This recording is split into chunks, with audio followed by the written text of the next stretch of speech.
Islamic Jihad faction is responsible. That is being denied.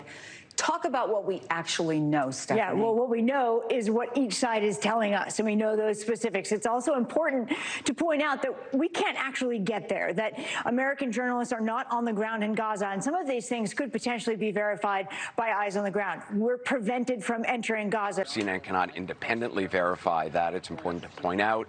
But certainly the U.S. intelligence community now seems to be backing up what Israel is saying. We're obviously trying to, as best as possible, verify it in whatever way we can over time. We should say this is all according to the Israeli military. We at NBC News have not been able to independently verify those claims.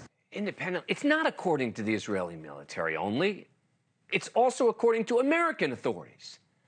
In any other context, the credibility of the sources would matter. It seems, except in this one. Does that mean we should accept everything Israel says at face value? Of course not.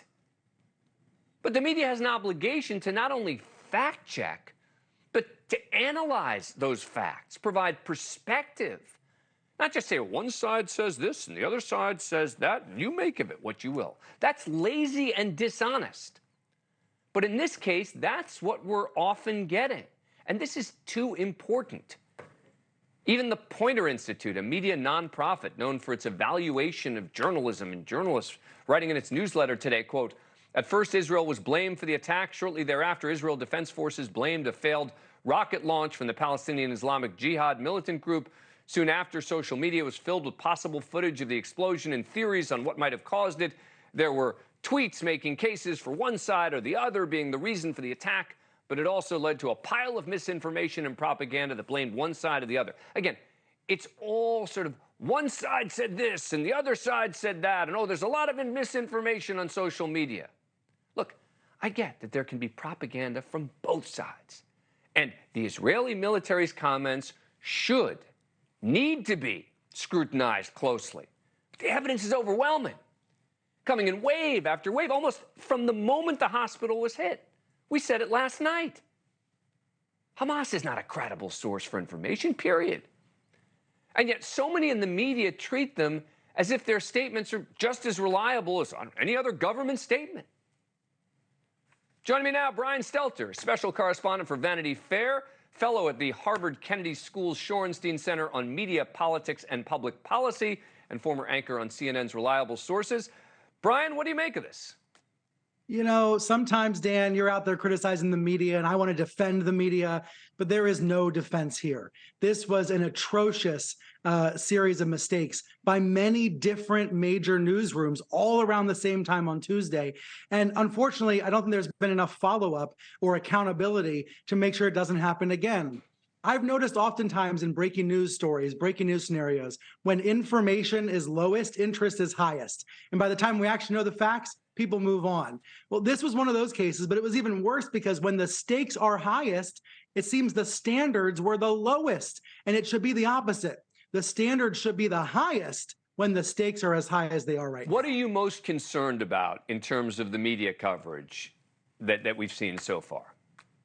I don't know why this was called a strike right away. Why not an apparent explosion? I don't know why reporters went with those huge reports of deaths, hundreds of alleged deaths, when it had only been 30 or 60 minutes since the explosion. Common sense would indicate that we didn't know yet how many people might have died. There is no doubt this was a tragedy at the hospital, but there was this rush to judgment based on a one-sided story from whatever the opposite of a reliable source is. And that's what was so disturbing about Tuesday. And like I said, because there hasn't been a follow-up, a kind of series of accountability, I'm worried that it could keep happening. Let me ask you the big picture question. Do you think this is based on a bias in the media against Israel? Is it just laziness? What's the reason? I think it's more about laziness. It's more about a rush to report whatever is new. After all, the word news has the word new in it. There's always a desire to get out whatever you're hearing most recently. But, you know, I do think it's important to analyze the Israel part of this. Israel is not perfect. The IDF is not perfect. I've questioned Israeli officials on live TV in the past. They deserve scrutiny. But Israel is a functioning democracy with a vibrant press. And I think in some ways, perhaps Israel's held to a much higher standard than sources on the Gaza Strip, for example. I think that might be part of the problem. I remember, Dan, the first time I ever went into the aftermath of a natural disaster, thankfully not a man-made disaster like this war, but I was heading into the aftermath of a tornado. And I thought to myself, what does a journalist do in the middle of an emergency? First, do no harm. You're like a doctor. Don't make a terrible situation worse. War is already hell. It should not be made worse by misreporting. But I fear that on Tuesday, the media made a bad situation worse. They actually did harm as opposed to trying to do the opposite.